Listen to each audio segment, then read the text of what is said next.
All right, I'm really excited. I'm finally bringing over to YouTube some clips that I filmed a couple of summers ago for TikTok. And I rewatched them. I still stand by the points I was making at that time.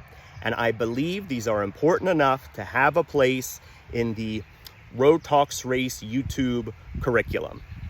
Check them out. Hi, I'm Robert from Road Talks Race. So what are these strange short video segments I just posted where I'm reading from a pretend book? Well, I'm using it as an analogy to illustrate the idea that there are some common ways of thinking and behaving that we have as white folks that are very apparent to people of other races and that we need to be aware of ourselves because they're a problem and we need to change them. This was first pointed out to me by the people of color in my life. It's particularly obvious on social media when a comment about race or racism is posted by a person of color. It's very easy to tell in the response posts who is white. Oh my gosh, it must be really frustrating for content creators of color to have white people comment on a post that they put a lot of thought into, giving us some insights into race and racism, and then we respond the same way as each other, dense, avoidant, using the same errors of thinking and responding. How is it that white people raised in different places by different people at different times can respond so similarly to topics of race? It's as if we all read from the same book early in life. And that's what this is about. I'm imagining that book exists and what it must have said to get us all to grow up to maintain the status quo. Do these ring true to you? Do you think I'm off base? What I'm really hoping to hear from you is what you think we can do to push back against and break these habits so that we can actually start moving forward again toward racial justice in this country.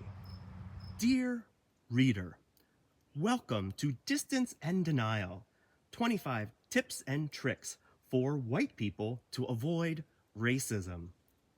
These methods are not tools to pry you out of sticky situations with people of other races, but are instead ongoing habits of thought to be used with your white family and friends. Convenient beliefs passed down from one generation to the next to distance ourselves from the horrors of our past.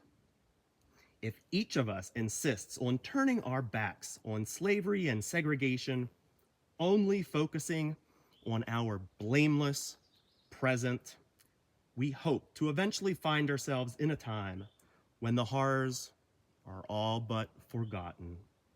So, be a good family man, be a good neighbor, be strong. We white folks need to remind each other what is best. Nudge each other to face forward when tempted to look back. Read this with care, then pass on to a friend when finished. Enjoy. All right, that was just the introduction, and I've already lobbed some accusations our way. For example, that point about beliefs being passed down from one generation to the next, and some of them being convenient beliefs. Have you ever considered that we might hold some ideas not because they're necessarily true, but because of what they do for us, that they are convenient? Think about that. Anyway, so if that's the introduction, what might be the content of the rest of this book? Well, here are some examples. If something is reported that implies you are wrong or challenges your worldview, just call it fake news. That makes it so much easier. Besides, there's so much information out there. No one of us can possibly verify every piece of information on our own. It makes sense just to follow our gut. All right, what is wrong with the logic that I used there? In fact, if you happen to be watching with a group, you could pause here and discuss what is the problem with following your gut when it comes to social issues. All right, moving on. If you're in a difficult situation and the phrases taught to you in this book escape you, just remember tip number 20, a tried and true rule of thumb. If it makes you uncomfortable, just don't talk about it.